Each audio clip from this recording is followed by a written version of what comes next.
Hey everybody, this is Todd with Industrial Comfort. Today I'm taking a step away from the wood shop to do a little auto improvement, which is something I do from time to time. So in today's video, I'm going to show you how to replace your brake's master cylinder. Now, in this particular video, I'm doing it on a 1976 International Scout II, where the master cylinder is mated to a vacuum assist power brake booster. Now the process is going to be the same for all master cylinders in all vehicles. Whether or not they're power or not, they all have two holes on the flange that mount either directly to the brake booster itself or to the automobile's firewall. Then you'll have two corresponding holes in the master cylinder that correspond to the front and the rear brakes. It's a very easy process. All you're essentially doing is unscrewing 4 bolts and then doing the swap and putting it back in.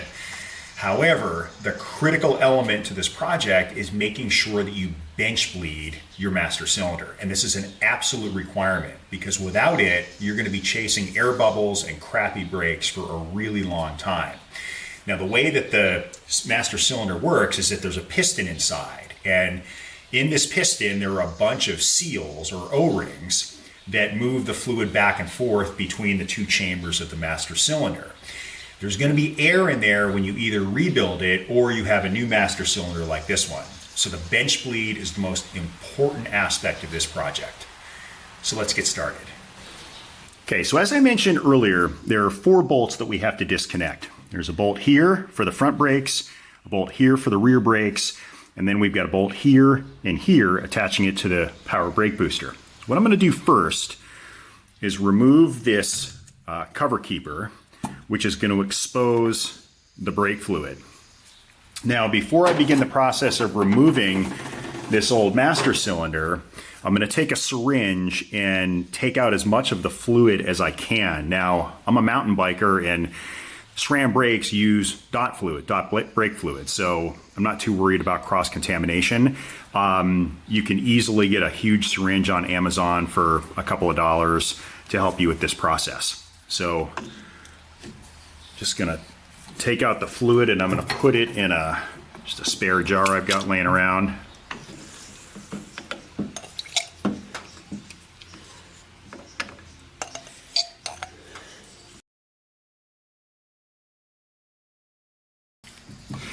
Now you'll notice that the front brakes are the fluid is a lot dirtier. And the reason I'm replacing this master cylinder is that I am mysteriously losing brake fluid from my rear. And I am surmising that there is an issue with some of the seals in the piston of the master cylinder, which is actually causing some of the fluid to get drawn off by the vacuum assist and burned off in the engine. So I've had to replace the rear chamber several times, which is why the fluid looks a lot clearer, as you can see here.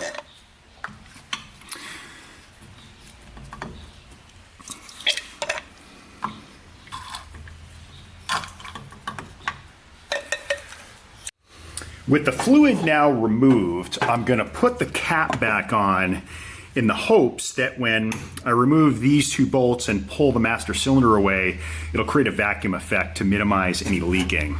Now, I've got a 9/16 inch wrench that I'm going to use to get these bolts off, and I ended up spraying this with a penetrant several days ago to aid in the removal of these bolts. Now, this truck is almost 50 years old, so I would highly recommend you do the same before you begin this process.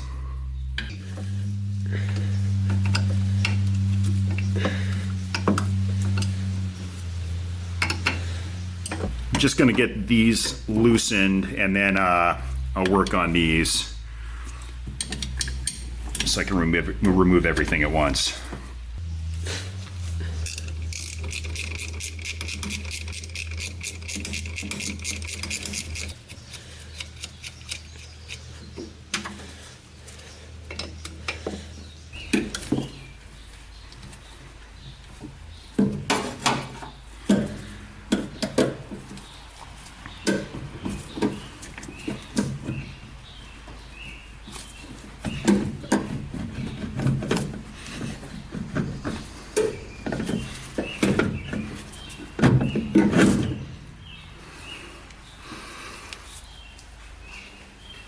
Now the adjustment rod, or I should say the space around it, looks pretty damp.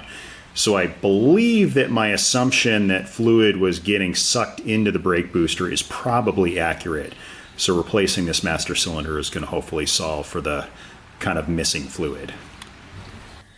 To complete this project, we're going to need a couple of tools. Now the first thing that we're going to need is a bench vise. Now this is going to allow us to keep the master cylinder steady as we actuate the piston to cycle the brake fluid through this master cylinder. The other thing you're going to need, and this is really important, is the appropriate brake fluid for your braking system. So make sure that this matches, as you don't want any corrosion within your brake lines or your master cylinder. And then finally, we are going to need a tool to actuate the piston inside. So essentially you just want to find something that's going to have a rounded edge. So I'm using a socket driver here because I don't want to mar the inside of the bore here. And then we're going to use a universal master cylinder bleed kit.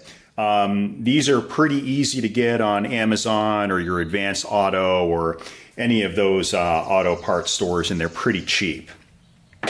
So I think we're ready to start the bleed process. So the first thing that we're going to do is remove the cover for the master cylinder, and we are going to use the appropriate brake fluid for the brake system. And we were going to give this a fill, and we're going to fill these most of the way up. And I actually do not have a ton of brake fluid left, so I'm going to have to run to the store and get some more.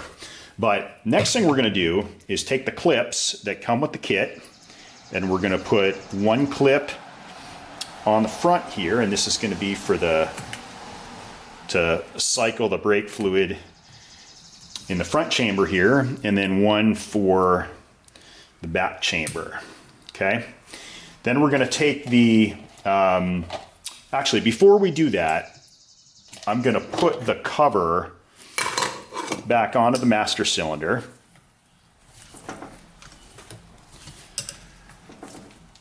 Oh my God, this thing is tight. Well, I'll leave that alone for now.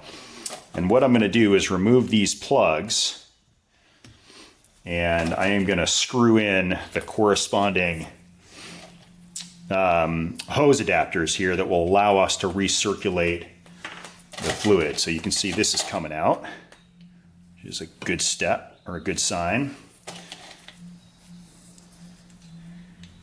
And then I'll plug this one in. So you can see this one is starting to actually autofill. So we'll remove the cap here and put the clip in place. And then we're going to attach the hose like that so that we can recirculate. And then I'm going to do the same thing to the front. These hoses can probably be trimmed a little bit because they are pretty long. Now, the next thing we're going to do is take this tool, or whatever you're going to use in this process, and we're going to actuate the piston. Okay?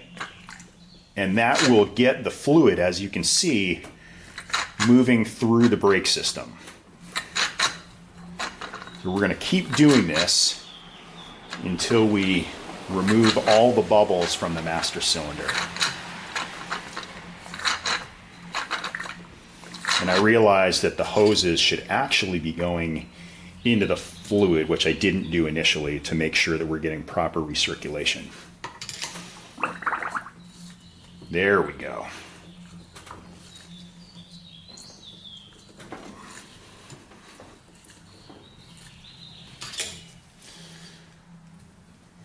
Just make sure that the hoses are fully submerged, and we'll keep going through this recirculation until all the bubbles have been removed. And you can see we're getting there.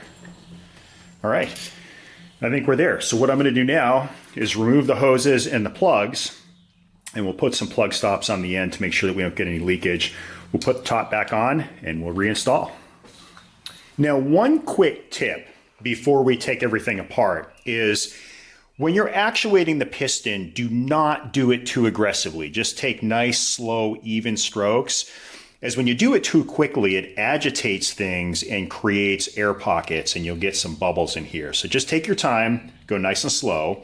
And what we're going to do now is remove the hoses and the corresponding clips.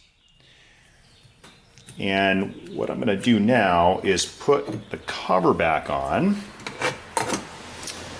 And this is like unbelievably tight. I'm actually going to put some fluid on the, if I can lubricate it a little bit. There we go. I mean, this is crazy how tight this is.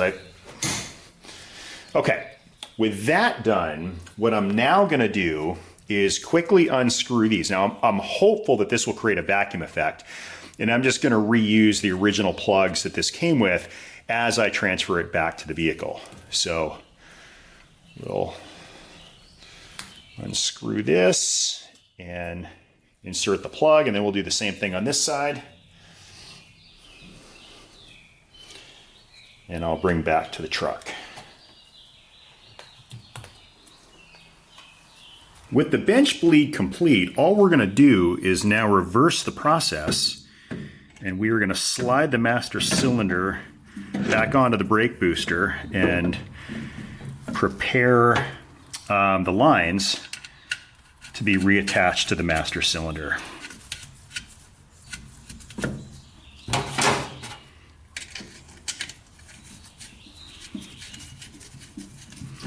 So what I'm now going to do is pop these caps out and just slide the bolts for the lines back in, trying to minimize any leakage that we're getting. Do the same thing on this side.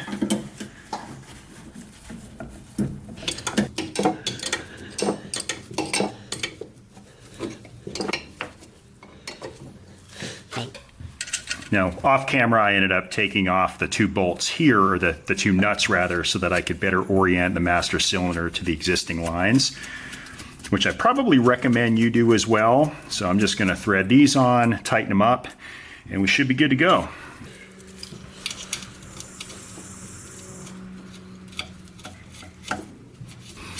Okay, so the only thing left to do now is top off the master cylinder, and we will be done. With the bleed now complete, I'm just going to go ahead and top off these two chambers, again using the appropriate fluid for this brake system. I'm going to leave about 1/4 inch of space up top, and that's all there is to it. I hope you found this helpful. If you did, please give me a thumbs up and subscribe. Thanks for watching.